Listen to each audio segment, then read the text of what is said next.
So these beginning videos and the look is inspired by Pat McGrath, not the actual eyeshadow look itself. So I hope you guys enjoy it. Let's get started on this video.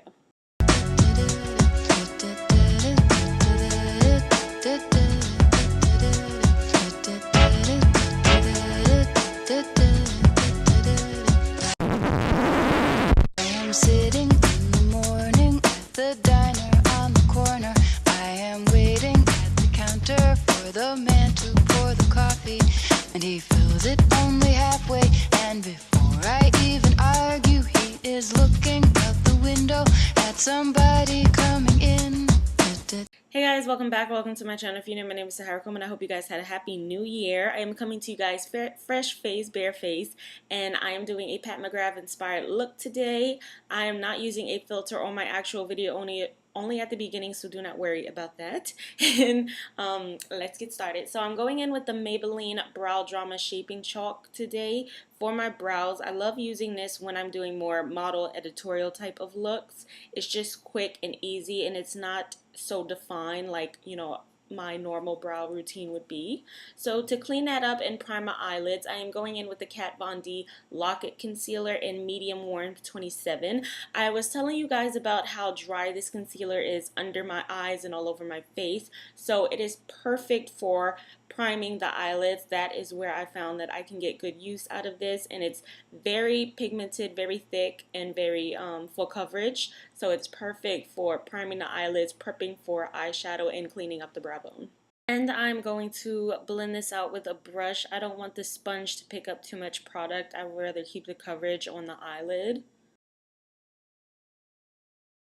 For eyeshadow today, I'm going to be using the Bad Habit Cult Mystere palette, and I am going to be first going into that shade Kabuki Dance, which is like a cool tone brown. I know it looks warm tone in the palette, but it's very cool tone on the eyes, and this is a dupe for one of Pat McGrath's palettes. I'll probably put it on the screen which palette it is. I don't know right off the bat. So yeah, that's what I'm going to be going to, and I'm going to be applying it in the crease and kind of like winging it out, you know, bringing it back. I'm going to take whatever concealer's left on that brush that I used to prime my eyelids with and just clean up any product that's on the lid and make that line sharper that's going outwards.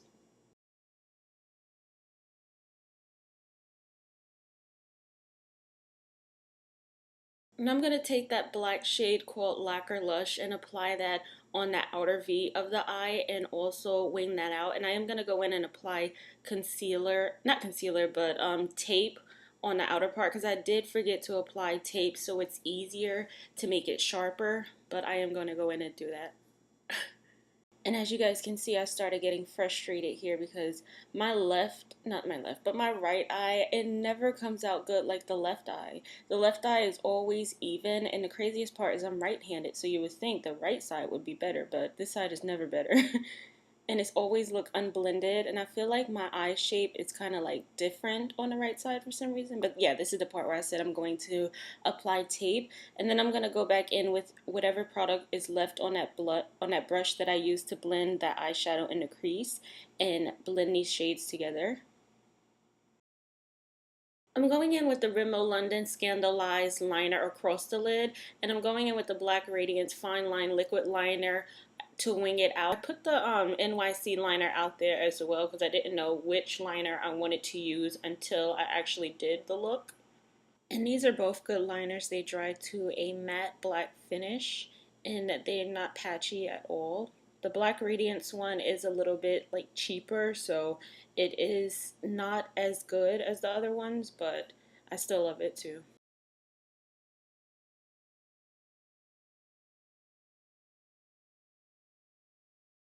I'm going to go in with that green baked eyeshadow called Kintsugi and apply, I think that's how it's pronounced, and apply that all over the, well, not all over the lid, but over the lid part, and then like blending it into that black eyeshadow that I applied.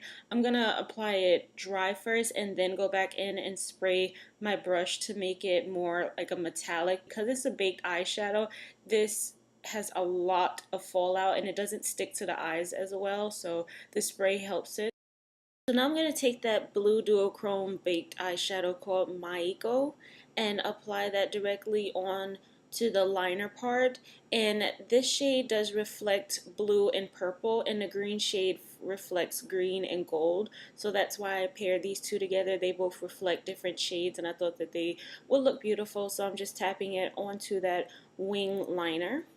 So I'm gonna apply these Ardell Wispies in the style Wispies 113 off camera because I really couldn't get them to stay down on my eyes, and I was struggling. It does not matter how much glue I apply, how long I let it sit there and get tacky, it will not work out for me. And I'm also gonna apply my crystals in the inner corner because it wouldn't be my type of video if I did not do that. Onto the face before I finish the lower lash line. I'm going to use this Black Radiance Luminous Dry Oil Moisturizer to prime the face and also moisturize because I am going in with my favorite mattifying foundation at the moment. I have combination skin, which is pretty much just oily on my nose and dry everywhere else, but I still love a mattifying foundation because it lasts longer, lasts pretty much all day. So I'm going to use my NYX Can't Stop Won't Stop Full Coverage Foundation in a shade Neutral Tan. I was waiting for the camera to go back up. So with this foundation, I usually use about 4 pumps in total. 1 full pump on each side of my cheeks, 1 full pump on my nose, and like a half a pump for my little forehead and my chin. So that's like 4 pumps right there. And that usually just fills up the whole face so I don't have to go back and waste any product. And I also only blend it like under my chin. I don't blend it down my neck, which a lot of people blend their foundation down their neck to make sure that, you know, it matches perfectly. But whenever I do that, I end up with a rash on my neck, so I cannot blend my foundation all the way down. So that's why sometimes I'm looking two-tones. So I'm trying to hurry up and finish this so it does not dry out in this little tablet sample they send. But this is the IT Cosmetics Bye Bye Concealer, and I'm using the shade Medium Tan. I love, love, love this concealer. Very hydrating, blends out really nicely. It has a little bit of creasing, but that's totally fine, and it's like the perfect match for me. So I do love this, but again, I'm just trying to hurry up so it doesn't dry out. And I'm also going to make sure to go back in with a little small detail brush to get around the nose part, because I notice anytime I blend out my foundation, I totally forget the nose and it ends up leaving like a gap between my foundation and my skin. So I always make sure to go back around there now. No, I'm just kidding. This is my first time actually remembering to do it. To set the face, I'm going to be going in with the Kat Von D translucent powder first to set and bake. And this powder has really replaced my Beauty Bakery flower setting powder in a shade yellow. I think it's yellow or banana. And I usually really love that powder, but I have been loving this combination lately. This time I did bake a little longer than I usually do, and it did dry out my skin a little bit more. So next time I know not to do that. I was just like all over the place, and that was a no-go. I'm going to go in with the e.l.f. Aqua blush and bronzer duo in the shade Turks and Caicos, and I'm going to apply, no, this is the shade Bronze Violet, sorry, and I'm going to apply that bronzer shade first to bronze. And I've been loving this combination with the e.l.f. bronzer, cream bronzer first, and then setting it with the Anastasia Beverly Hills powder bronzer. And I know it looks like I'm applying a lot, but this bronzer blends out so beautifully and effortlessly with a sponge. The only thing is I don't know why I applied it on my little forehead. I don't have enough room up there to apply anything in the first place, and then I'm going to apply all of that bronzer to make it look even smaller than it already is. But I'm going to go into the Anastasia Beverly Hills Contour Kit in a shade light to medium and use that bronzer. Let's see, I have the name of it right here, in the shade Havana. I love this combo together. It looks so beautiful, and I'm going to just set those bronzed areas that I just bronzed with the cream bronzer.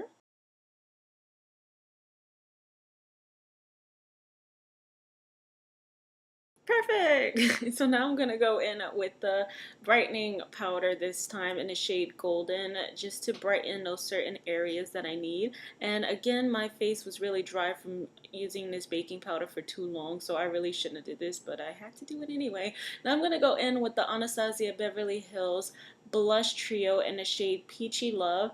and use that orange blush this time. That was the last blush shade that I needed to use on camera. I used the other two in my other videos, but I really love this blush trio. Very pigmented, very smooth, and it just looks so beautiful. It's my favorite blush that I've ever used. It's replaced my La Femme blushes, which are very, very pigmented and cheap.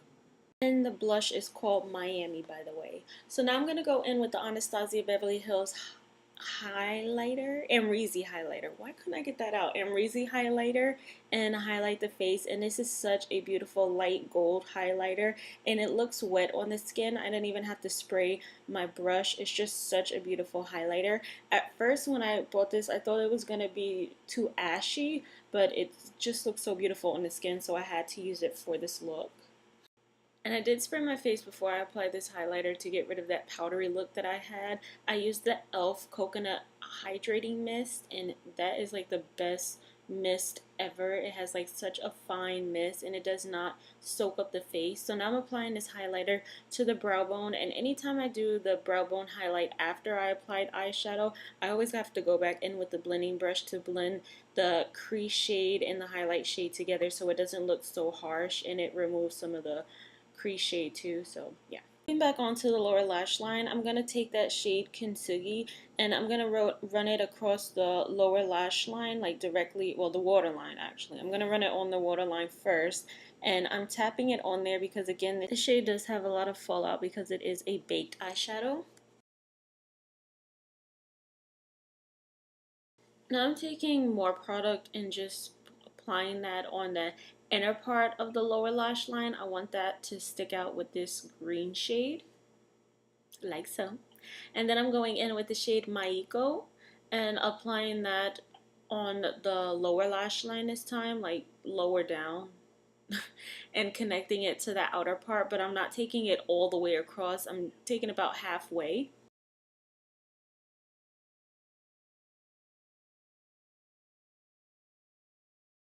For the lips, I'm going to apply MAC Cosmetics matte lipstick in the shade Whirl first. And then I'm going to apply e.l.f.'s Lip Plumping Gloss on top of that in the shade Champagne Glam. And I am just tapping the gloss on top of this because I don't like to mix the products together and make my lip gloss look a different color by putting some of the lipstick in there. But that will complete this look. I hope you guys enjoyed this Pat McGrath Instagram inspired look, and stay tuned for my next video. Bye!